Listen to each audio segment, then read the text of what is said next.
आखिर हमारे जीवन में सब्र का क्या महत्व है और ऐसा क्यों कहा जाता है कि डेस्परेशन हमारे लक्ष्यों को हमारे पास लाने की बजाय हमसे दूर ले जाती है, और what is the way to be so that things we desire come naturally to us. इस बात को समझने के लिए हम एक उदाहरण से शुरुआत करेंगे। एक बॉक्स के अंदर क्या रखा गया है उसी के अकॉर्डिंग अलग अलग चीजें उस बॉक्स की ओर आकर्षित या अट्रैक्ट होती हैं। जैसे कचरे के डिब्बे की तरफ हमेशा गंदगी में रहने वाले कीड़े अट्रैक्ट होंगे और उसी कचरे में खुद का घर बनाने का प्रयास करेंगे।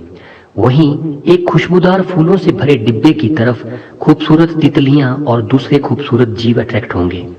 यानी हमारे जीवन में क्या अट्रैक्ट होगा ये डिसाइड होगा कि हम किस प्रकार की एनर्जी वातावरण में रिलीज कर रहे हैं। जैसे हमारी एनर्जी वैसी ही इवेंट्स, पीपल एंड थिंग्स हम अट्रैक्ट करेंगे।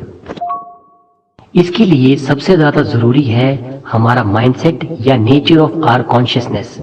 आइए इसे समझने का प्रयास करते हैं। जब हम किसी लक्ष्य को पाने की ओर अग्रसर होते हैं और उसके लिए एफर्ट्स कर रहे होते हैं, लेकिन जब वो चीज हमें नहीं मिल रही होती तो धीरे धीरे हम डेस्परेट होने लग जाते हैं और अनजाने में डेस्परेट एनर्जी वातावरण में रिलीज कर जाने लगते हैं। डेस्परेट एनर्जी एक लैक कॉन्शियसनेस है। लैक कॉन्शियसनेस यानी मांगने वाले या भिखारी की कॉन्शियसनेस या माइंडसेट।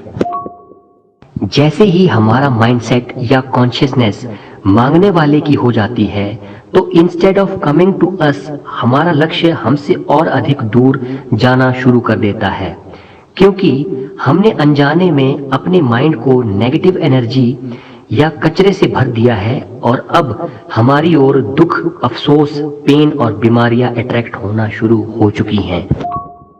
यह ऐसा ही है जैसे एक राजा के पास धन, दौलत, सुख, समृद्धि सब कुछ है, क्योंकि उसका माइंडसेट और कॉन्शियसनेस लैक या कमी की नहीं है। जबकि भिखारी के जीवन में दुख, दरिद्रता और संकट हैं, क्योंकि वह निरंतर वातावरण में विक्टिम या लैक की एनर्जी रिलीज कर रहा है और इसीलिए और अधिक लैक को अपने जीवन में अट्रैक्ट कर रहा है।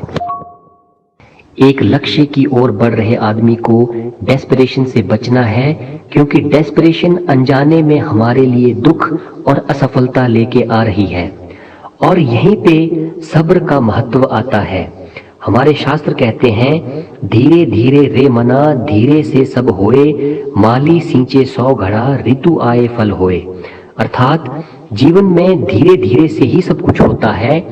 एक माली 100 घड़े पानी सींचता है, परंतु फल जब सही समय आएगा तभी लगने शुरू होंगे। तो हमें चाहिए कि हम निरंतर अपने लक्ष्य के लिए प्रयास करते रहें और सब्र के साथ अपनी कॉन्शियसनेस को पॉजिटिव और आशावादी बनाए रखें। फल जरूर मिलेगा और हम जरूर सफल होंगे।